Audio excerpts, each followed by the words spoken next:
Hey there, friends. It's Makita, and we are on day 6 of the Love Challenge. It is moving. It is moving faster, I think, than the Joy Challenge.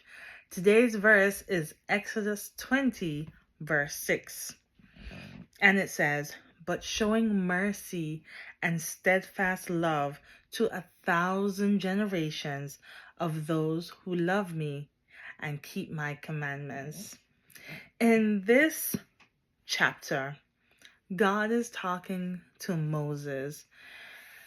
The people have been freely set free from Pharaoh, and they are out in the wilderness wandering.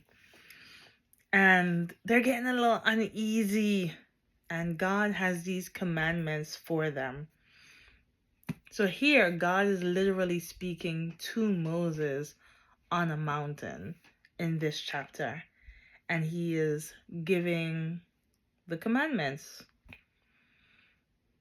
First, he says who he is. "I am the Lord, your God, who has brought you out of the land of Egypt and out of the house of bondage." That's what he says in verse 2.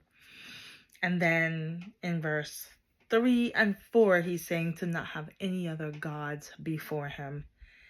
In verse 5, he's saying you should not bow down to them, "For I, the Lord your God, am a jealous God, visiting the iniquities," which is the sin of the fathers, "upon the children to the 3rd and 4th generation of those who hate me."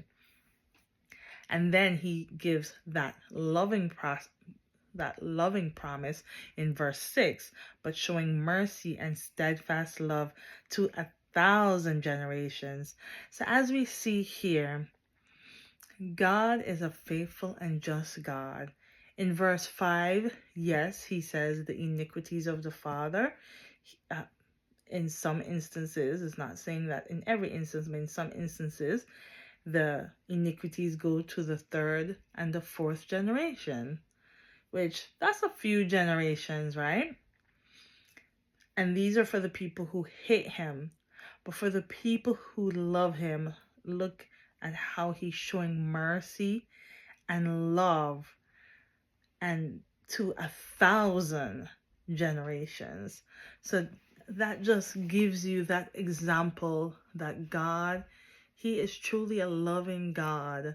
Yes, there's certain things that he punishes, but look at 3 and 4 generations compared to 1,000 generations. That's just to show his extreme mercy and generosity for the people who love him. And just giving you encouragement that if you feel that you've gone down a road of no return, that is not possible. You can always turn back to God, and he is willing and able, and he will do it. Accept you back.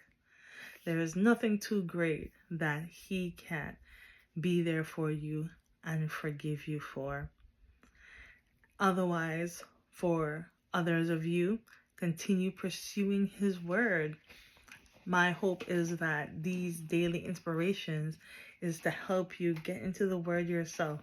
Honestly, the Bible is such a interesting, wonderful, inspired word of God, but also a historical document. And the stories are truly fascinating. And when we need that inspiration too from God, it's a living word that speaks to us. So for now, I just want you to remember, seek God, love God, and he will bless you and show you loving kindness to you and to 1,000 generations. Have an amazing day. Much love.